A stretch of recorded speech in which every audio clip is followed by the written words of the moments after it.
The Snail in Her Shell. The snail in her shell was sliding slow by when she peered for a moment up at the sky, with one bendy tentacle where squinted an eye, and spotted a nest in a privet nearby. Now normally snails and big birds don't go well, but this once the snail paused for a moment to smell the morning fresh air and consider how swell was that marvellous structure in the leafy green dell.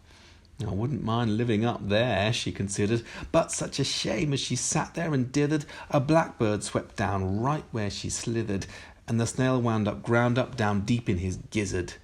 But the blackbird, now sated, caught his reflection in the ground glass doors of a kitchen extension, and was struck for a moment with new comprehension by how glassy the glass was, the preposterous dimensions.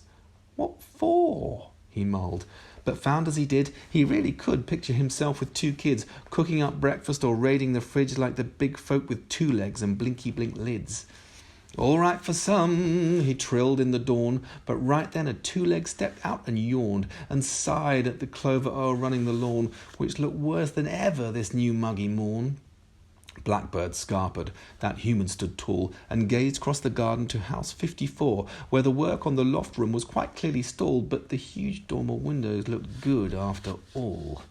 Grudgingly he thought it, that can't be bad, living it up in the £1,000,000 pad. Imagine the limitless fun you could have in an airy loft bedroom all swankily clad. From the loft room its owner could see half the city, but with hands on her hips she surveyed it and pitied that the view from the dormer was rendered less pretty by the riverside flats and rain that was spitty. "Too tall," she railed, and quietly reckoned that nothing in God's green earth for 1 second could remotely entice her therein to be beckoned, not least the roof garden so flowery and fecund. In one of those gardens stood a magnate of sorts, tumbler in hand, relaxing in shorts, but bedevilled at present by the troubling thought he'd been diddled by taxes and more child support. And what's more, as he gazed he could just make out the fluttering flag of the Royal Windsor House at Buckingham. Oh, how that flutter did shout and preen about its wealth and inestimable clout. "Puffed," puffed the man, in unbridled contempt, as he thought how unfair the predicament. Not for them the need to count what they spent, to calculate gains or collect in the rent. Though there, in the parlour, readers pon knows, the Queen she did sigh right long and right slow, as she read 'bout crowned princes pon Middle Eastern thrones, who had none of the problems she had, she supposed.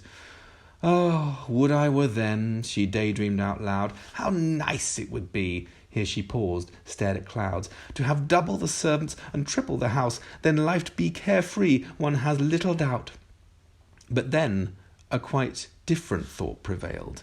Might it be more lovely to shrink down the scale, and be mistress merely of one's head and one's tail, and carry your house like a wee garden snail? Yes, it would, she thought, as the corgis came flopping, and turned back to the desk where she'd been online shopping, just missing the moment a blackbird a-hopping ruined the view with a barrage of droppings.